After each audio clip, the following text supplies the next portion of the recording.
Добар ден и од мене.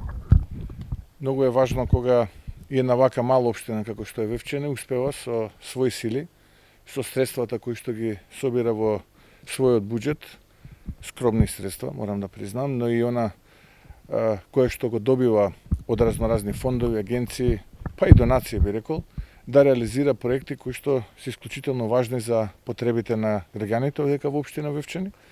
И тоа многу ги охрабрува луѓето кога ќе видат дека се работи, кога ќе видат дека луѓето се трудат, кога градоначалникот заедно со администрацијата, заедно со советниците, заедно со советот и покрај лимитираните можности сепак изнаоѓаат начин како да обезбедат метар плюс асфалт, како да обезбедат ново реновирано катче детско, како да обезбедат реновирано училиште и така натаму и така натаму. Јас се користам ова прилика и на спасе на градоначалникот, и на советниците, и на администрацијата, и на сите овдека кои што се делот практично ова успешно приказна во Вевчани да им честитам и да ги охрабрам во периодот кој што следи да продолжат на ваков начин да реализираат проекти, бидејќи наскоро денеска ќе биде влада на ВМРО ДПМН и коалицијата, и таа влада на ВМРО ДПМН и коалицијата има предвидено годишно да издвојува до 1.000.000 евра од буџетот и да ги реалоцира за потребите на општина Вевчани, за инфраструктурни проекти, за проекти кои што ќе значат дополнителна вредност за граѓаните овдека во општина Вевчани, или во еден 4-годишен мандат тоа се до 4 милиони евра. Така што го охрабрувам и градоначалникот и администрацијата да сработат што е можно повеќе проекти за овие неколку месеци во периодов кој што престои, за да може веднаш следната влада предводена од ВМРО ДПМН и коалицијата веднаш да после направениот се разбира ребаланс на буџетот реалоцира средства и да се сработат овие проекти. Може. Да, повелете, ако имате прашање, што нас спомнете. Талат Џафери префираше дека ќе одложи седницата ако нема 80 гласа за уставни измени. Ваш коментар. Па она што е важно од изјавата на Талат Џафери да се заклучи е дека немаат 80 пратеник, односно немаат 2/3 во македонскиот парламент кој што ќе поддржи бугарски диктат. И тоа ние го зборуваме веќе повеќе од една година. Се сеќавате, започна уште од претходната година, уште во 2022, откако го прифатија бугарскиот диктат, да водат една лажна кампања дека ова есен, па ако не есента зимата, ако не зимата пролетта, па мај, па јуни, еве поминува и јули. Самиот Талат Џафери кажува дека немаат 2/3, односно немаат 80 пратеника, тоа што ВМРО ДПМН го зборува цело време. И сега, наместо да го распуштат парламентот, наместо сите земнички 120 пратеника гласаме за распуштање на парламентот и да организираме предвремени парламентарни избори оваа есен, тие ја продолжуваат агонијата кај граѓаните во Македонија. Зошто?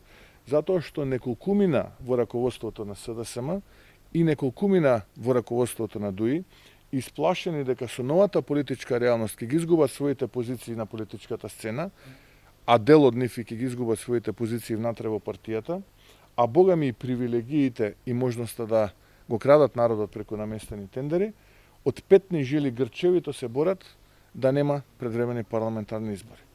Ако сакаме да прекинеме оваа агонија, ако сакаме Македонија да оди напред, ако сакаме Македонија вистински да чекори кон Европската Унија, а не според оние европски вредности кои што ги прокламира владата на ДУИ поддржана од СДСМ, тогаш час поскоро 120 пратеника треба да гласат за распуштање на парламентот и да одиме на предвремени парламентарни избори оваа есен, бидејќи секако напролет не чекаат редовните парламентарни избори.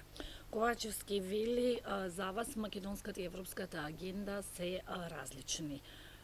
Ве запраша што значи македонската агенда за вас? Да, точно.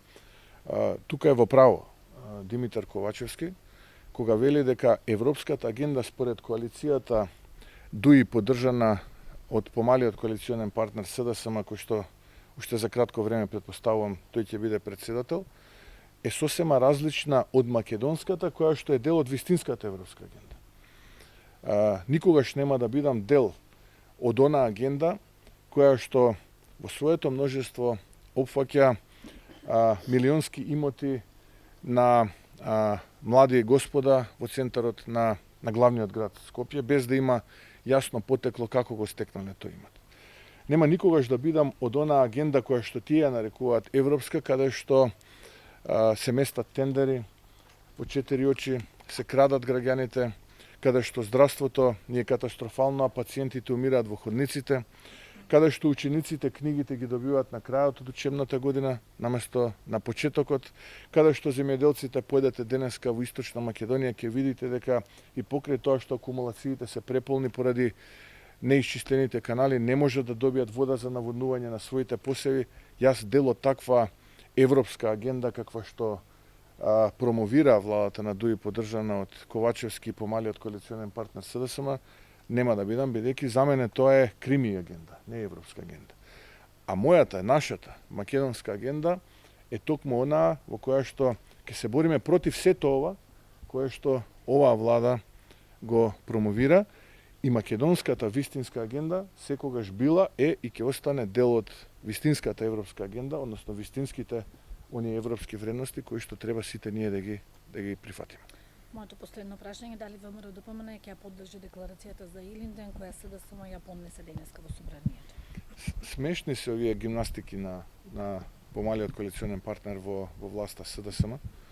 Обидот да глумат патриоти откако распродадоа се што можеа да распродадат овие 6 години. Инаку прво да ја видиме декларацијата, да видиме да нема и таму некое скриено предавство, бидејќи кога ќе дојде нешто од помалиот коалиционен партнер во владата СДСМ, треба многу убаво да прочитате да нема уште некое распродавање на македонскиот субстрат и на македонскиот идентитет. Ако нема ништо спорно, не само што ќе ја поддржиме, туку и ќе ја надградиме, бидејќи се сеќавате уште минатата година зборувавме за една декларација за македонскиот титан и великан Гоце Делчев, кога овие од СДСМ се подсмеваа, односно велеа дека таков тип на декларација тие немале да поддржат, бидејќи заштитиле не знам што, а во суштина распродадоа се што можеше да се распродаде. Владата не се откажува од солидарниот данок, бизнисот е против, мислите ли дека ќе има на крај разум да не се оди до крај со ова законско решение?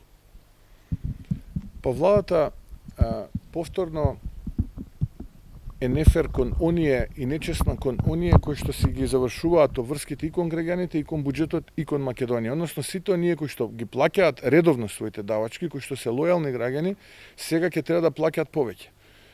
А на сметка на тоа, оние кои што и до сега не плаќале, односно кои што се дел од сивата економија, ќе продолжат и понатаму да не плаќаат. Замислете денеска што нас не се случува. Цела влада, додуша последниве неколку денови, е вклучена во преговори со едно село во североисточна Македонија, конкретно зборувам за селото Слупчане, да ги убеди граѓаните да ги плаќаат сметките за електрична енергија, нешто што по природата на нештото и по закон треба да го прават. Значи, ги убедува граѓаните на Слупчане да плаќаат сметки за електрична енергија. Еве да речеме овде во Вевчани, општина, имаме околу 2500 жители, на платата е повеќе од 98% на електрична енергија, претпоставувам таа е на платата и на даноците. Сега зашто овие луѓе одека позади мене во Вевчани треба да бидат граѓани од вторет, а овие од Слупчане да бидат привилегирани? Дали овие треба сега овдека да ги дигнат во воздух трансформаторите на Евана или нешто друго да направат, со што ќе треба да го привлечат вниманието? Дали треба тие тоа да го направат, како што го прават нивните сограѓани во Слупчане? Секако дека не е тоа начинот. Треба секој еден граѓанин да си ги исполни своите обврски кон државата согласно законите и согласно уставот. Не сме да има привилегирани. Не сме тие во Слупчане да се привилегирани, а овие овдека во Вевчани и било каде во Македонија на други места да ги плаќаат своите сметки. Силни се реакциите на граѓаните, на туристичките работници за изградбата на автопатот Охрид Кичево, бидејќи ја загрозува факт туристичката сезона. Како го коментирате? Шокантна е состојбата таму. Посебно е шокантна состојбата во екот на туристичката сезона да биде буквално затворен влезот во најголемиот туристички центар во Македонија Охрид. И тоа што го прави владата само покажува дека станува збор за ненародна влада. Сега таа во сред туристичка сезона ги казнува охриѓани. Зошто? Затоа што на локалните избори во 2021 година дадоа огромна поддршка за Кирил Пецаков и за ВМРО ДПМН. Граѓаните не се виновни што они се криминални политичари. Што оваа влада на ДУИ поддржана од помалиот коалиционен партнер СДСМ се криминалци. И што народот сака што побрзо да се отидат и никој од нив не е виновен затоа што овие луѓе се тотално неспособни.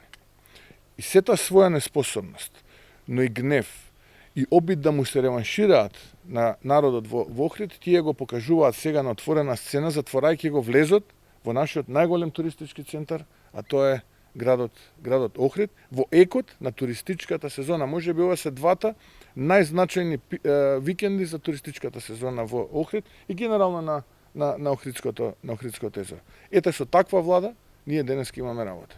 Влада која што е целосно ненародна, влада која што е полна со гнев и влада која што им се одмаздува на сопствените граѓани. Зошто? Затоа што дебакл ќе доживее на следните парламентарни избори. Благодарим. Благодариме и на вас, убав ден да имате.